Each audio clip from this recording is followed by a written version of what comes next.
Vitamin B twelve vitamin B twelve की deficiency के आजकल बहुत मरीज नज़र आते हैं।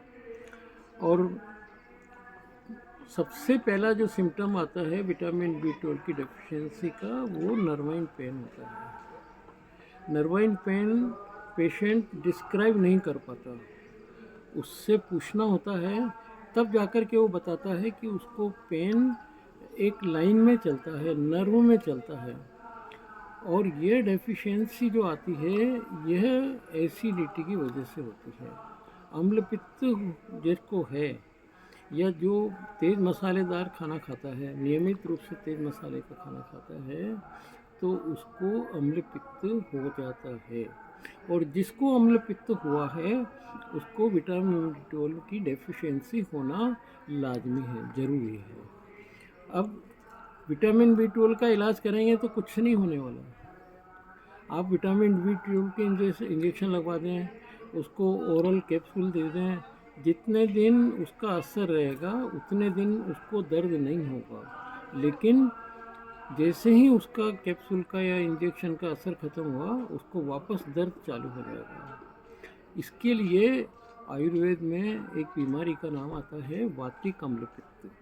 अम्ल पित्त का जब हम माधव निदान के अंदर अध्ययन करेंगे, तो उसमें तारतम्य, दोषों के तारतम्य में जब वात प्रधान अम्ल पित्त का वर्णन आया है, तो वहाँ पर वो सारे सिम्टम्स आए हैं जो विटामिन बी ट्वेल्व की डेफिशिएंसी के अंदर होते हैं। बल्कि विटामिन बी ट्वेल्व की डेफिशिएंसी जब लगातार बढ़ जाती है, तो पेशेंट को न्यूरोसिस हो जाता है। न्यूरोसिस का मतलब उसकी नर्व्स जो हैं वो वर्किंग कंडीशन में नहीं रहती, या हाइपर एक्टिव हो जाती है, या हाइपो एक्टिव हो जाएंगे या हाइपर एक्टिव हो जाएंगे। उस स्थिति के अंदर उसको भय, चिंता, शोक, क्रोध, ओष, जोश, तोष, ये सारे लक्षण आते हैं। और इन सारे लक्षणों का वर्णन माधव निदान में जब हम अम्ल पित्त पढ़ेंगे, तो उसमें वात की प्रधानता के साथ होने वाला अम्ल पित्त के लक्षण एक एक करके मिल जाएंगे। यहाँ तक होता है कि जिनको अम्ल पित्त लंबे समय तक रहता है, यानी जिनको विटामिन बी ट्वेल्व की डेफिशिएंसी लंबे समय तक होती है, वह मानसिक रोगी हो जाते हैं।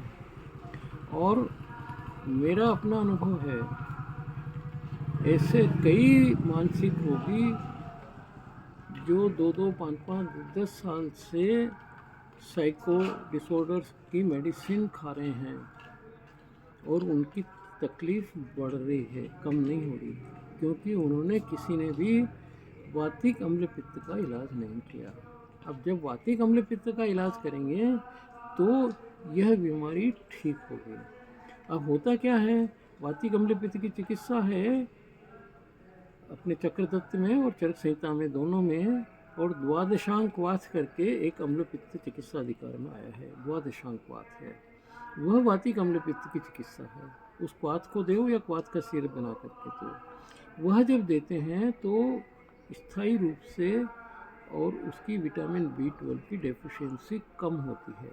यानी उसका पित्त जैसे जैसे कम होता चले जाएगा, रक्त के अंदर जो पित्त की मात्रा है वो कम होती चली जाएगी, वैसे वैसे ही उसके यह जो डेफिशिएंसी वाले सिम्टम्स हैं वह ठीक होते हुए चले जाएंगे, और स्थायी रूप से उसका बी ट्वेल्व मेंटेन रहेगा।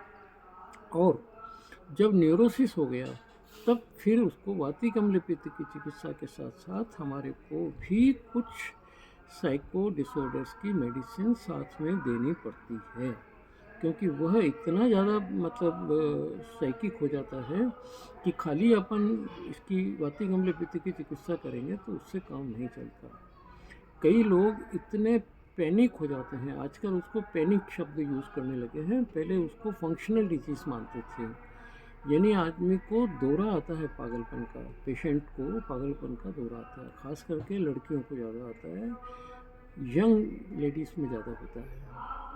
मना 15, 17, 18 साल की लड़कियों से 20, 22, 25 साल की लड़कियों में ज़्यादा होता है, क्योंकि वह स्पाइसी फूड ज़्यादा खाती हैं, उनको बी ट्वेल्व की डेफिशिएंसी ज़्यादा होती है।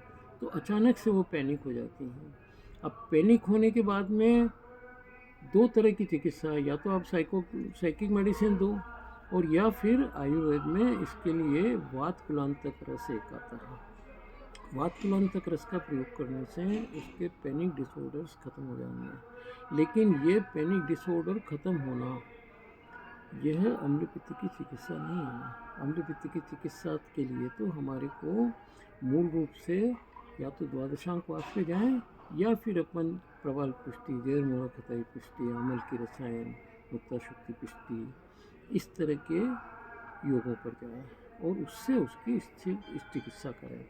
अब इसमें क्या होता है कि कई बार जैसे ये अपन ने पुड़िया बनवा ली, बात अपने प्रवाल पुष्टि ले लिया, कुमार कामदूधा ले लिया, जहर मोड़ा खताई पुष्टि ले ली, संगे ईश्वर पुष्टि ले ली, तो इसके साथ में वात कुलांतक रस भी जोड़ सकते हैं, रजत भस्म भी जोड़ सकते हैं, तो उसको दोनों तरफ से रिलीफ मिल जाएगा। इधर सीधा सीधा अम्ल पित्त भी कम हो जाएगा और उधर उसका न्यूरो डिसऑर्डर्स में भी रिलीफ मिल जाएगा। तो इस प्रकार से हम जो 80-90% वातिक अम्ल पित्त के जो साइकिक हो चुके हैं उनको ठीक कर सकते हैं, और इसकी चिकित्सा केवल मात्र आयुर्वेद में ही संभव है। विटामिन B12 खिलाने से कुछ नहीं होगा। उसको अपने भोजन के अंदर अम्लवर्धक पदार्थों को बंद करना होगा, सादा भोजन ले और ये अपनी चिकित्सा करवाए तो उसको स्थायी रूप से लाभ मिलेगा।